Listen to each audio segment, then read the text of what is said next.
Nós falamos muito sobre isso na conferência, né? Eu tenho assim, todos os meus momentos de devocionais, desde a conferência faz 15 dias, que eu estou meditando sobre esse assunto, não é? E nós tivemos a conferência no último final de semana do mês de outubro. Aí semana passada o pastor Zé trouxe um contexto também de família, que foi o primeiro domingo do mês. Está aqui eu novamente falando de família novamente. Então parece que o Senhor está nos guiando, não é? Pode parecer para alguns de vocês que é uma coisa assim misteriosa, como Deus revela a mim e ao pastor Zé, ou às pessoas que pregam aqui, o que pregar. Não, nada oculto, nada, mirabolante. É a nossa necessidade, é a nossa experiência, não é? E Deus tem dado isso para nós. Então, eu acredito mesmo que Deus possa restaurar os lares através de um culto doméstico aplausível, um culto doméstico que glorifique a Cristo. Portanto, esse assunto, ele tem ardido no meu coração esse desejo de, junto às Escrituras, falar sobre isso, não é? E ministrar sobre isso. E aí nasceu essa série de mensagens, algumas razões para restaurarmos o culto familiar. O culto familiar. A gente tem percebido que de um conceito mais espiritual, o diabo ele tem tido condições de entrar nos lares e fazer a ruaça.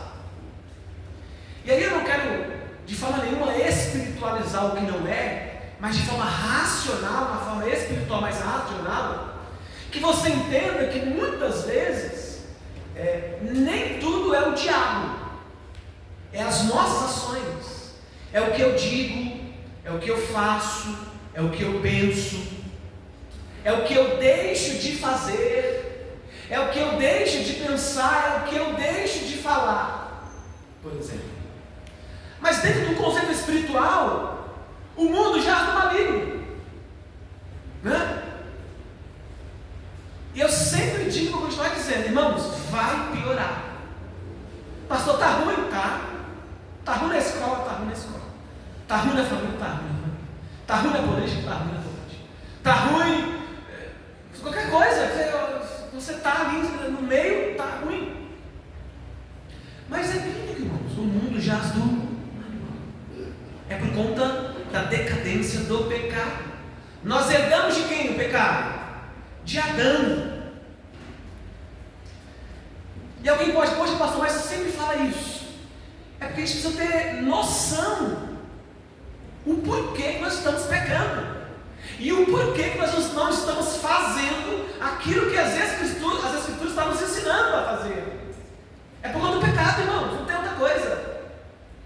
Mas é porque o irmão está sem vir à igreja. Pecado, seja qual for ele, o pecado.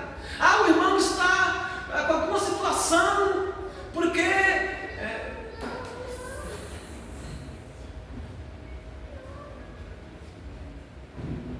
pastor, olhe por mim. Ok. Mas aonde fica o sacerdócio universal da igreja? Ó, Jorge, está vazando ali, ó. Agora que eu vi, ó, Jorge, né? Vai descobrindo na chuva, né? Irmãos, nós precisamos parar para refletir e pensar quais são as orientações que a Bíblia nos apresenta acerca do contexto familiar. A priori, esse ano, a gente falou muitas vezes, lembra do fórum? Família, propósito de Deus, não é? Nós falamos aqui, nós tivemos aqui um fórum com perguntas e respostas. Me parece que nessas perguntas e respostas, em algumas perguntas, as pessoas queriam uma resposta milagrosa. E o que eu tenho que fazer? E não tem milagre para isso, a não ser meditar nas Escrituras. E o fato de a gente falar sobre esse tema não é entender de que esse tema vai salvar as famílias, não, é muito pelo contrário, é trazer luz, é trazer consciência para a igreja, qual é a boa, perfeita vontade de Cristo em nossas famílias. Então, irmãos, a minha vontade, o meu desejo é que o Senhor de fato nos ensine.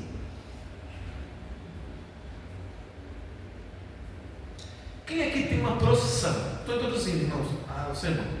Quem tem uma profissão, levante a mão. Talvez um outro adolescente que aqui não tem profissão, que ainda não trabalha, né, oficialmente, mas todo mundo tem uma profissão. Para você exercer a sua profissão, é preciso estudar, sim ou não? Sim. É preciso aprender, sim ou não? Sim. Tem que se reciclar, sim ou não? Sim.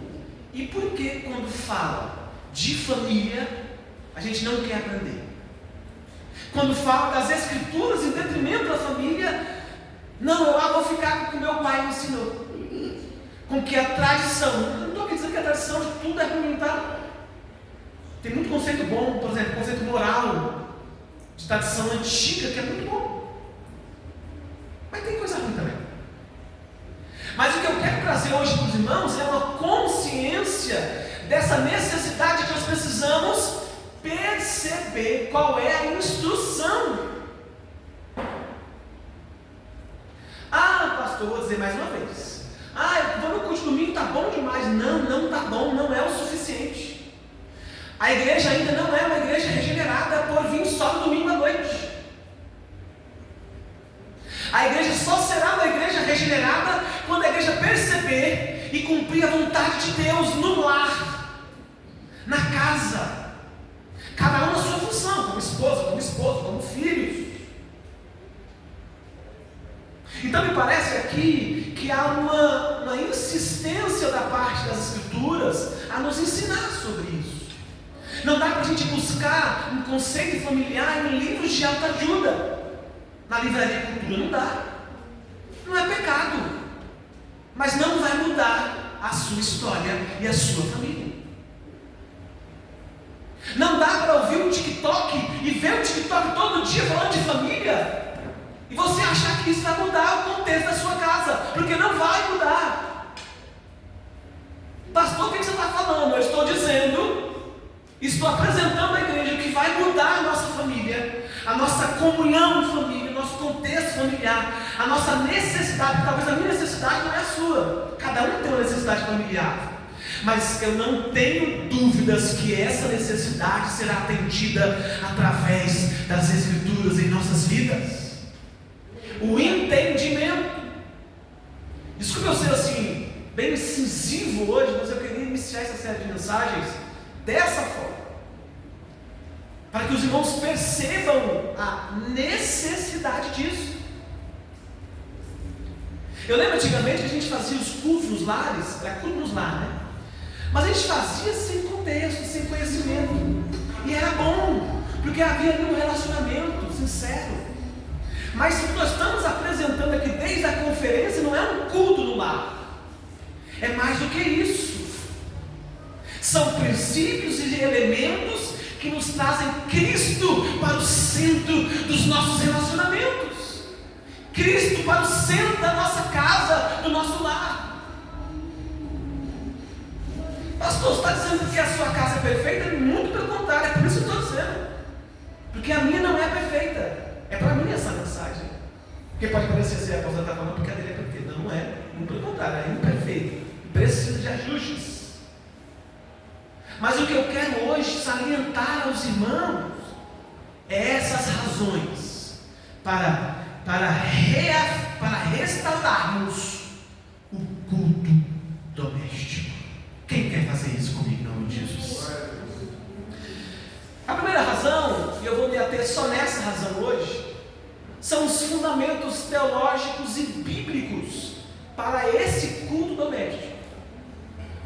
Porque se eu trazer aqui outros fundamentos que não seja a Bíblia, vai parecer assim, o pastor Oséias viu na internet uma metodologia que quer aplicar na igreja. Não é essa a intenção. Não é essa a intenção. Vamos lá. Trazendo o contexto do familiar, o culto doméstico, é uma extensão da igreja. Assim como a família é uma célula da sociedade, a família também deve ser uma célula da igreja. A igreja não é feita de paredes, de instrumentos e de cadeiras. A igreja é feita de pessoas. Portanto, a sua família também faz parte da igreja. A sua família é a igreja, ou pelo menos deveria ser. Portanto, toda igreja que quer crescer, mas é surpreendentemente como só umas poucas procuram promover o seu crescimento interno pela ênfase na necessidade de criar os seus filhos na verdade da aliança. Eu cheguei no entendimento de que a igreja não crescerá se a gente não trabalhar o conceito familiar, não é?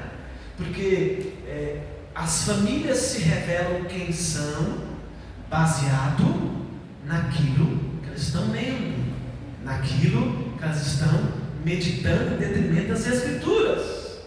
Mano, vai ser o tempo de hoje a mensagem, só para o ler. É isso aí. Foi para mim que eu estava fazendo o sermão. Essa semana foi duro para mim. Então a gente vai perceber que poucos lutam seriamente, não é? A gente vai ver crianças, adolescentes e até adultos que às vezes são nominais. Eu sou crente, eu sou cristão. Qual a sua igreja? Família IBRBA. Mas parece que eles não. Fica só na nomenclatura, mas não são de fato. Parece que é só uma nação ou uma família de fé, simplesmente. Eu quero me aprofundar hoje com vocês. Parece que querem trocar a verdade cristã por uma doutrina anticíclica, né? E por modos de cultos. Ou seja, creio que uma grande razão desse fracasso seja a falta da ênfase do culto doméstico. O que eu quero dizer com isso aqui, pastor José? É que às vezes alguns reflexos negativos no que tange a nossa espiritualidade, na individualidade, mas agora falando da família, reflete no culto público. Por quê? Porque há uma falta de um devocional, de um temor, de uma estrutura doutrinária no lar. No lar. E eu prometo a essa igreja que eu vou me dedicar ano que vem para dar todos os materiais, todos os instrumentos necessários para que você possa compreender essa necessidade do culto do lar. O culto doméstico. Culto doméstico. Em muitas igrejas a gente percebe que o culto doméstico ele é opcional, não é? É algo assim, uma hora faz, de vez em quando faz, não é? A gente percebe isso. É algo assim muito superficial. Mas eu quero dizer aos irmãos que nós precisamos meditar sobre isso. Nós precisamos, você homem, como pai, como sacerdote do seu lar, precisa ensinar os seus filhos, as suas crianças, os adolescentes, os seus jovens, a sua esposa. Mas no contexto geral da família, nós precisamos se unir. A gente não deixar que o culto familiar seja algo muito opcional. De vez em quando faz ali. O culto doméstico tem que ter a mesma necessidade do culto público aos domingos. Por quê? Porque ambos estão glorificando a Deus.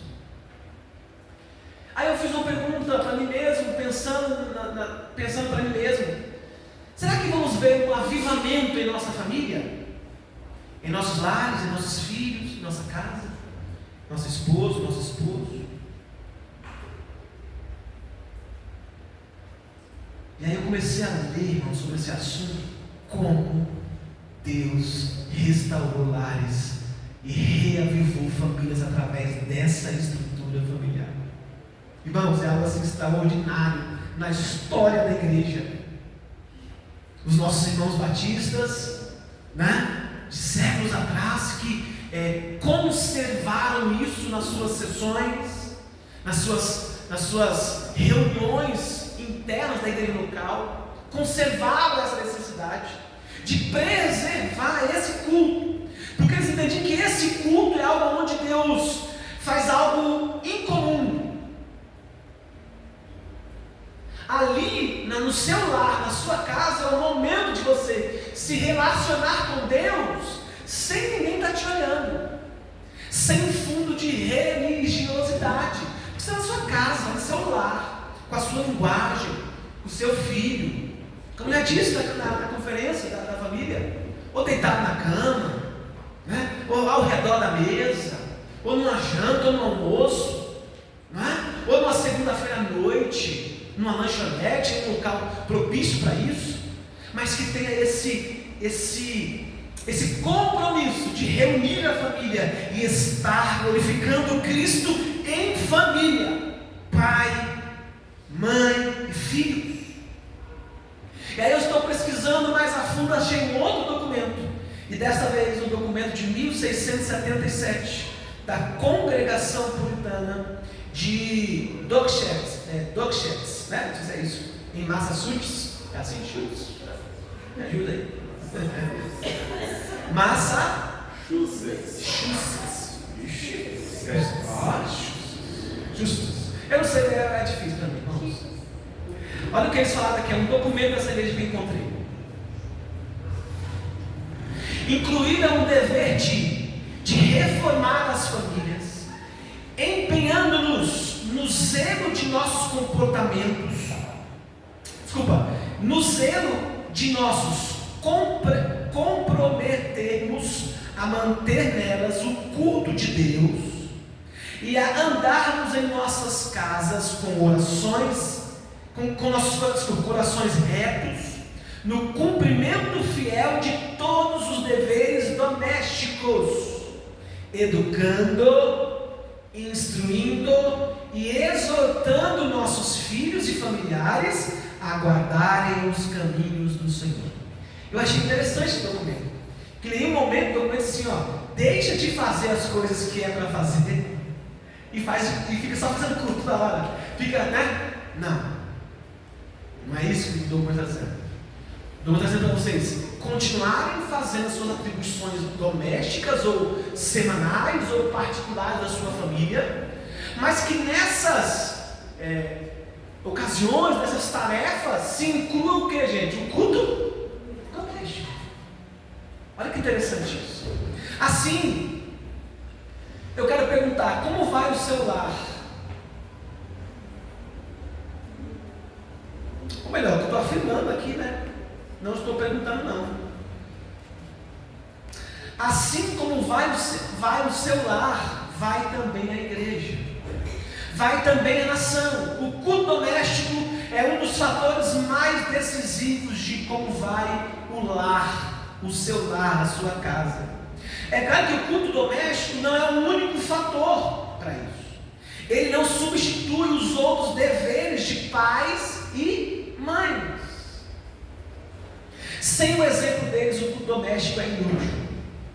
O ensinamento espontâneo que brota ao longo de um dia normal e crucial, no entanto, também é importante definir momentos do culto doméstico entre a família.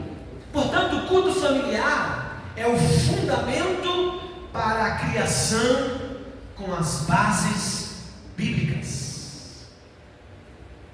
Pastor, você está falando de quê? Eu estou dando aqui bases, vamos ler alguns textos daqui a pouco, bases teológicas e bíblicas da importância de redescobrir ou restaurar o conceito do culto doméstico. Então, portanto, as bases bíblicas e doutrinárias do culto doméstico têm as suas raízes no próprio ser de Deus. Lembra que a gente estudou aqui as características de Deus, né? Lembra? Os atributos de Deus, que são atributos comunicáveis, que são aqueles que comunicam conosco. Lembra do ser de Deus que nós estudamos? Então tem algumas coisas que fazem parte do ser de Deus, que Ele comunica com a igreja. E tem algumas coisas que Ele não comunica, porque é incomunicável. Irmãos, perceba o grau de importância e de bênção isso aqui. Então, trazer Deus, Cristo, para o contexto do seu lar, da sua casa, é estar em Cristo Jesus, é permanecer em Cristo Jesus. É lindo isso aqui, irmãos. O apóstolo João nos diz que o amor de Deus é inseparável da sua vida trinitariana, ou trinitária. Ou seja, o amor de Deus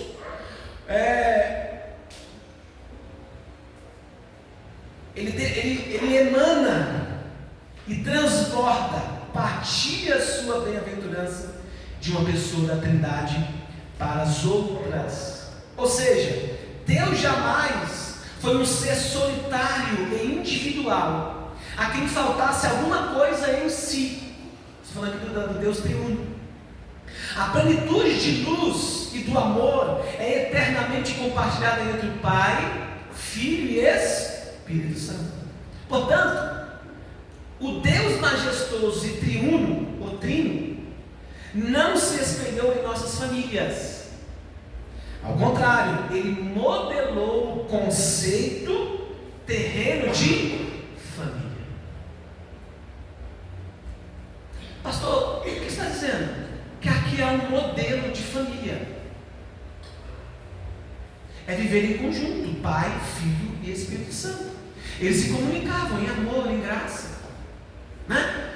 Os seus atributos, os atributos que nós aprendemos aqui não é de um Deus só, mas o Deus triuno, ou de uma persona só, melhor dizendo, vai ficar mais fácil, mais bom. É de um Deus que governa todas as coisas, Deus Pai, Deus Filho e Deus Espírito Santo. Por isso que Ele é majestoso. Abre comigo sua Bíblia, Efésios capítulo 3, versículo 14 e 15. Portanto, foi o Deus triuno que modelou o modelo, a base da família cristã. A nossa vida da Trindade Santa é por isso que Paulo fala lá em Efésios 3, 14 e 15. O Pai de nosso Senhor Jesus Cristo, do qual toda a família nos céus e na terra toma o nome. O amor das pessoas da Trindade era tão grande, falando do Pai, do Filho e do Espírito Santo, tão grande que desde a eternidade que o Pai decidiu criar um mundo de pessoas que, embora finitas, tivessem personalidades que refletissem o Filho. Opa! Se o Filho comunica com a igreja, com seus atributos, porque a gente não tem que fazer isso com nossos filhos, com nossa esposa, com nosso esposo? Irmãos, nós temos que tomar para os nossos lares e invocar um Deus triuno, Pai, Filho e Espírito Santo para a nossa casa, dentro de um contexto familiar, de um culto que glorifica Ele, não é? Dentro do contexto doméstico. Olha que legal isso, irmãos. Então o amor das pessoas da Trindade era tão grande, desde a eternidade, que o Pai decidiu criar um mundo de pessoas que, embora finitas, no nosso caso, tivessem personalidades que refletissem o Filho. Sendo conformes o Filho, elas poderiam assim compartilhar da bendita santidade e gozo da vida da família da Trindade. Pastor, isso aqui é muito forte. Irmãos, o que a Bíblia está está nos afirmando aqui é que Deus quer comunicar com a sua família, em amor, no processo de santificação. Ah, pastor, eu achei que estava sozinho. Não, quem disse? Nem Deus ficou sozinho, né? Estavam juntos em amor, em poder, em soberania. Então, aqui há um conceito teológico que, se a Trindade é o modelo para as nossas famílias, nós precisamos entender isso, trazer isso para o nosso contexto familiar. Deus criou Adão, a sua própria imagem, criou Eva a partir de Adão. Deles procedeu toda a família humana, de forma que a humanidade pudesse ter comunhão pactual com quem? Com Deus. Então o homem não se fez sozinho. A essência do culto doméstico não é uma ideia da igreja batista reformada vida abundante. Não é uma igreja dos batistas há séculos atrás. Não, embora eles fizessem e dessem muita ênfase. Mas esse conceito, ele é bíblico, ele é doutrinário, ele é teológico, ele é de Deus. Foi assim que começou lá, né? Com Adão e Eva. Então, como uma família de duas pessoas, os nossos primeiros pais adoravam a Deus reverentemente, quando ele passeava com eles no jardim está lá em Gênesis capítulo 3, 8, Zé falou sobre isso também, a semana passada um pouquinho sobre isso. Portanto, Adão, no entanto, desobedeceu e transformou o gozo da adoração e da comunhão com Deus em um tremor, culpa e até alienação. Ele, como nosso representante, causou grande dano ao relacionamento da família de Deus com a família da humanidade. É interessante que, biblicamente, a gente precisa perceber que a nossa família também é pecadora, que a nossa família também herdou o pecado lá de Adão. O homem caiu, irmãos. Se o homem caiu, a família também caiu. Mas quem restaurou? Quem foi o segundo Adão? O segundo Adão foi? Quem foi? Cristo. E esse fez o quê? Justificou o ser humano e as famílias. Esse Adão, Cristo Jesus, homem, no aspecto da humanidade, ele transformou essa família e essa humanidade. Contudo, o propósito de Deus não pode ser frustrado. Enquanto ainda estavam diante dele no paraíso, Deus afirmou com eles uma nova aliança, que é a aliança da graça em Cristo Jesus. E falou a Adão e a Eva sobre o seu filho, que como somente da mulher, iria destruir o domínio de Satanás sobre eles e garantir-lhes as bênçãos desse pacto da graça. Gênesis 3,15. Através da obediência de Cristo, além do seu sacrifício pelo pecado, Deus abriu o caminho para salvar os pecadores, satisfazendo ao mesmo tempo a sua justiça. Então perceba que desde a fundação do mundo, desde onde Deus criou o homem do pó da terra, Deus tem um propósito para as famílias. Eu posso até ser um pouco repetitivo, porque o pastor Zé falou muito isso semana passada. Mas para a gente entender que o contexto teológico acerca da família e a necessidade da restauração do culto familiar é bíblico. E precisa se entender isso. Já no Novo Testamento, o cordeiro seria morto no Gólgota para levar o pecado do mundo, de sorte que os pobres pecadores como nós pudéssemos ser restaurados ao nosso verdadeiro propósito, que é o que, gente? Glorificar a Deus, adorar a Deus e ter comunhão com esse Deus triuno. João, Evangelho de João, capítulo 1, versículo 3, vai dizer assim, ó: a nossa comunhão é com o Pai e com o seu Filho, Jesus Cristo. Então perceba aqui, irmãos, que todo esse pano de fundo, que é essa base bíblica para o conceito familiar, não é uma invencionista da minha cabeça. Não é um capricho do pastor Oséias.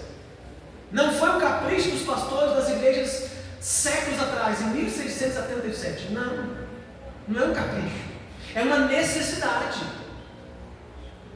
Então a gente precisa preservar, melhor, restaurar isso. Não é? Irmãos, não precisa responder para mim. Quantos aqui fazem pelo menos um culto doméstico? Não precisa fazer nada, só pensa você. Semanal na sua casa com a sua família. Eu até já sei a resposta.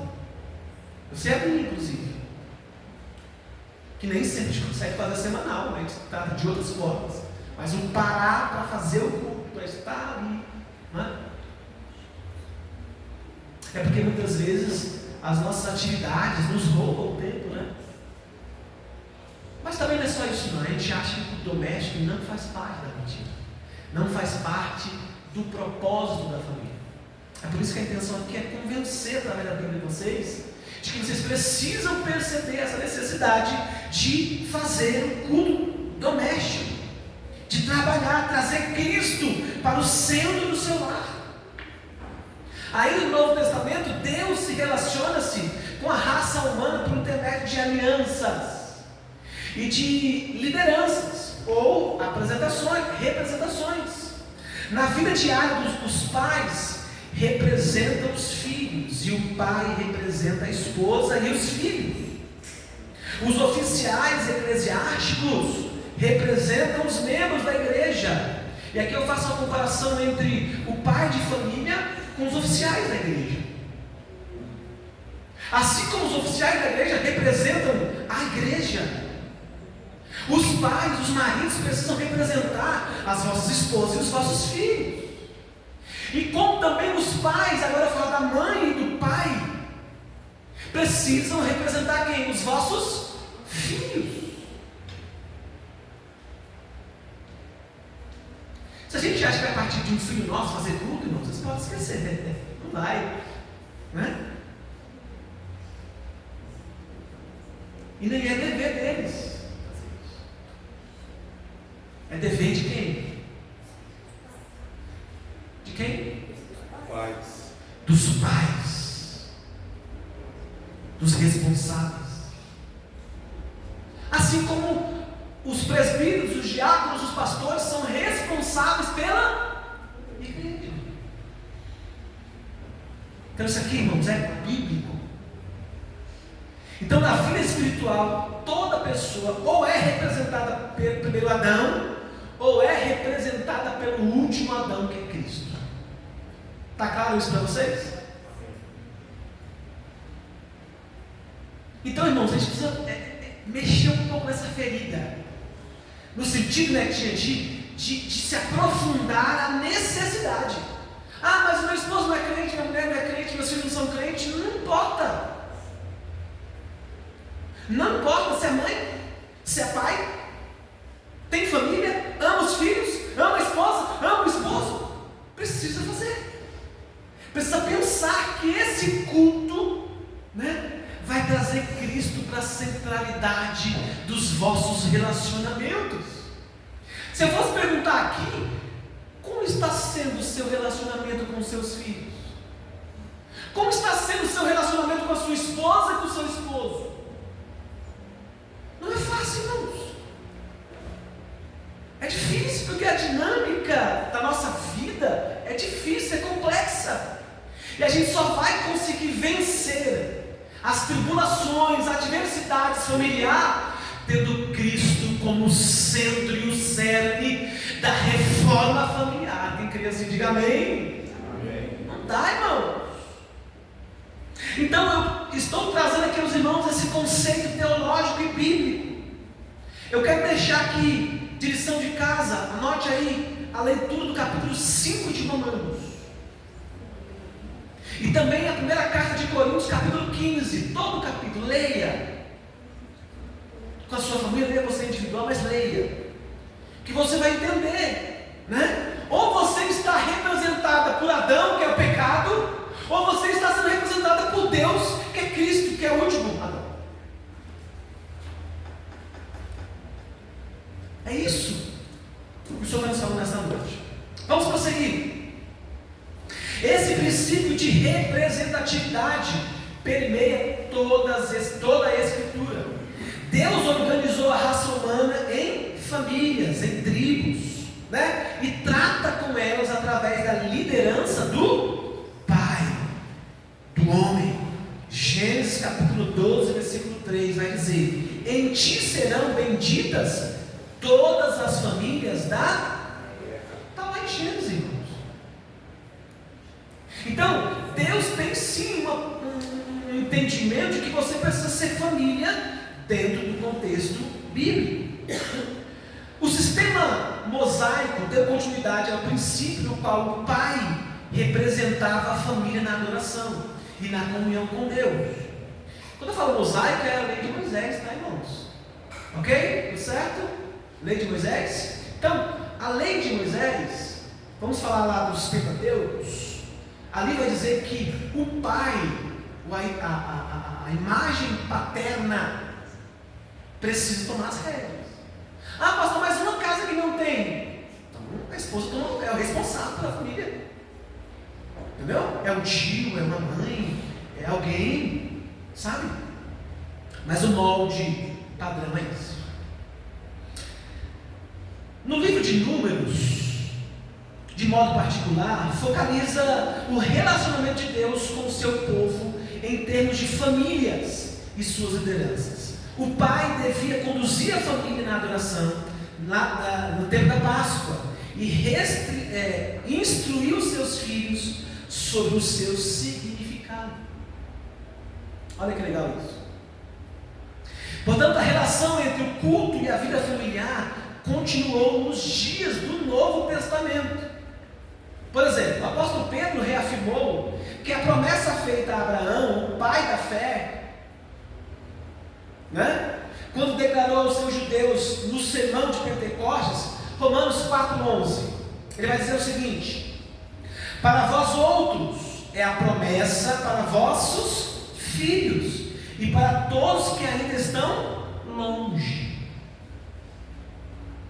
Então aqui há uma relação do culto com a vida familiar. O apóstolo Pedro está ensinando que a gente precisa perceber essa promessa nos nossos filhos e para todos que estão longe. Não é? Atos 2,39 também vai falar sobre isso. Paulo continua dizendo assim, 1 Coríntios 7,14, vamos ler o texto não, mas só anote. Romanos 4,11, Atos 2,39, 1 Coríntios 7,14. E aqui Paulo vai afirmar que a fé de um dos pais, o homem ou a mulher, estabelece o status pactual da santidade, ou seja, privilégio e responsabilidade pelos filhos.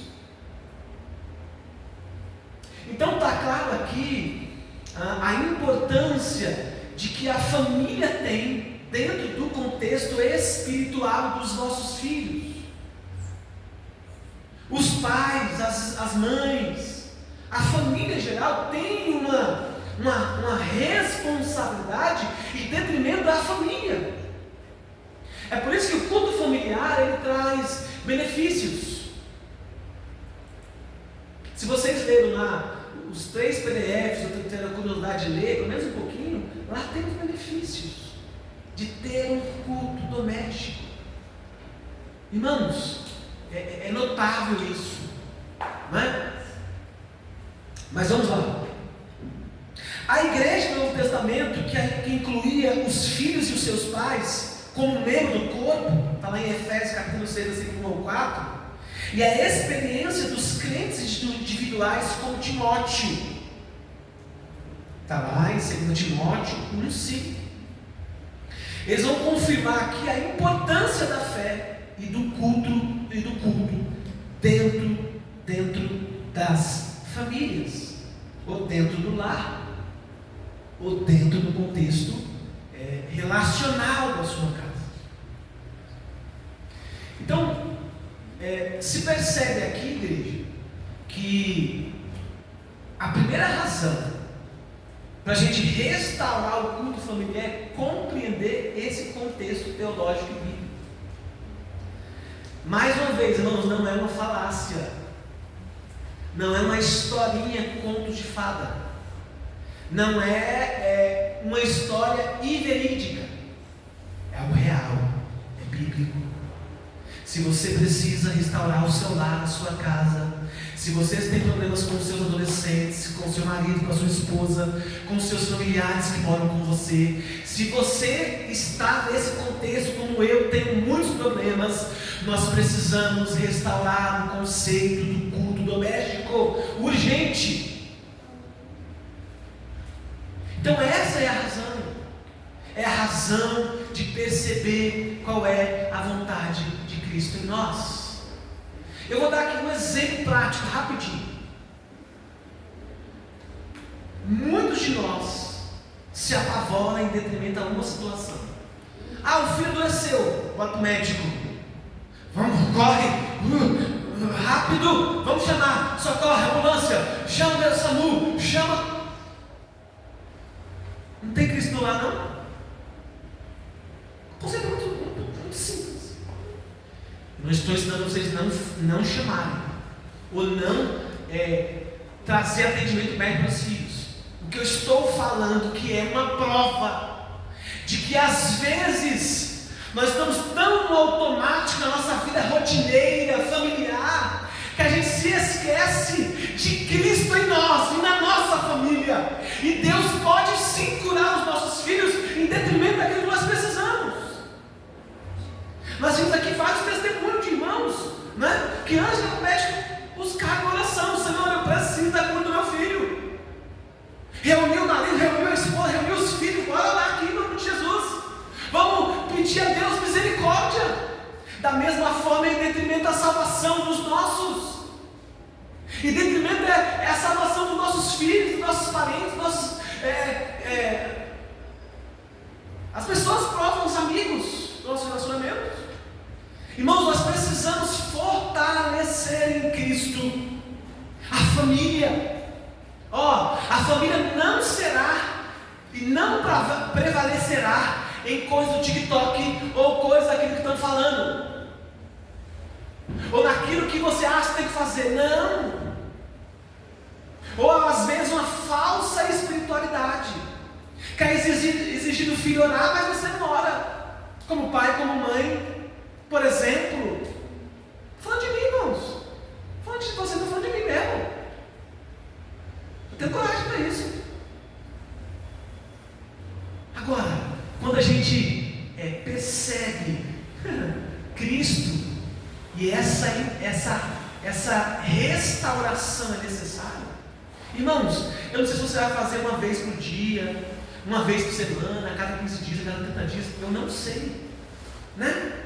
A gente tem que fazer pelo menos uma vez por semana, para que isso se torne um estilo de vida, para que isso se torne algo participante das suas atividades normais e domésticas pessoais na sua casa, no seu lar.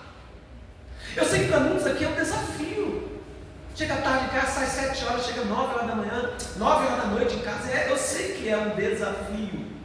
Pega um sábado, pega um domingo de manhã, que eu acho que é o melhor dia. Todo mundo em casa, a maioria deles, né? A não ser que ele está dando de escala, né? Irmãos, o Senhor está dizendo a esta igreja que o Senhor está restaurando as famílias desta igreja e está dando ferramentas espirituais, doutrinárias, bíblicas, para que as nossas famílias possam servir a Cristo Jesus no contexto geral da família. Pastor, então você está dando aqui uma receita mágica, acabou os problemas da família? Não. Vai continuar os problemas. Acordasse de manhã cedo, para trabalhar, não tem jeito. Mas o que eu posso garantir, eu não, o que as Escrituras podem garantir para nós, é que Cristo será o Senhor das nossas decisões, que Jesus Cristo será o Senhor dos nossos sonhos, né? Do que eu quero para os meus filhos futuramente. Cristo será o centro da nossa vontade. Cristo será o centro do nosso lar. Verdade, Deus, aleluia. Cristo será o Senhor dos nossos relacionamentos. Eu sei que é difícil, dentro da sua dificuldade mesmo, dentro da sua realidade, né? Fala, Senhor, eu preciso buscar isso. Quem entendeu essa primeira razão, diga amém. Amém. Vamos finalizar aqui, eu vou concluir para a gente finalizar.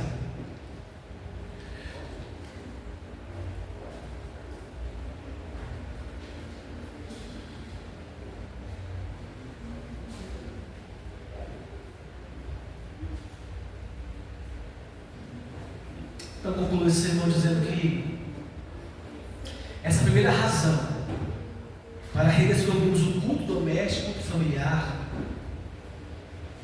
é preciso entender quem Cristo é no contexto familiar.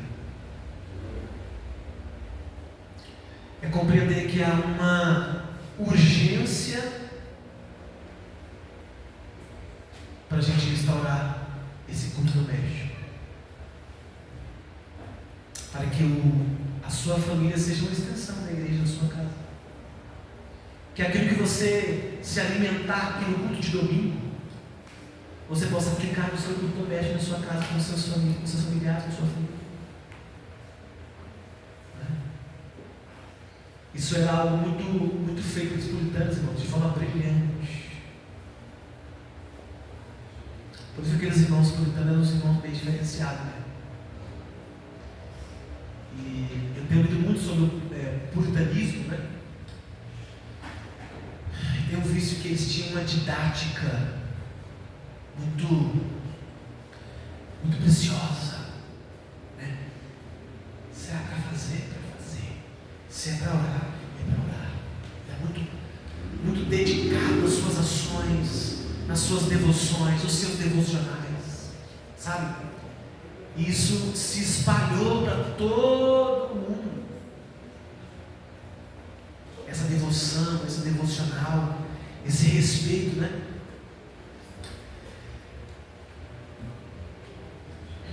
Aprendemos hoje que é um mandamento revelado na Sagrada Escritura fazer a vontade do Senhor e ter Cristo como nosso Senhor nos nossos lares. E o meu desejo é que o Senhor Jesus e a palavra de Cristo traga consciência e luz para você, a sua família e a sua casa. Que o culto doméstico não seja um peso, mas seja um alívio nas suas dores. Que o culto doméstico seja uma bênção, seja uma extensão do Evangelho. Melhor, seja o Evangelho também na sua casa. E aí eu creio que mais uns anos você vai poder falar assim: olha, a igreja não está mais muito religiosa não, porque a igreja não está só fazendo culto de domingo. Tem culto familiar, tem culto doméstico, tem culto familiar. Vai voltar agora ano que vem culto da comunhão nos lares, é culto nos lares, é outra coisa, né? E aí a gente vai começar a compreender que as nossas ações estão condizentes com aquilo que nós estamos aprendendo. E de sem dúvida nenhuma, nós veremos a cada dia, pela misericórdia de Cristo, uma igreja regenerada, uma igreja que ama Cristo, uma igreja que se submete às Escrituras, uma igreja que promove Cristo nas suas ações, nas suas empresas, nos seus negócios, nas decisões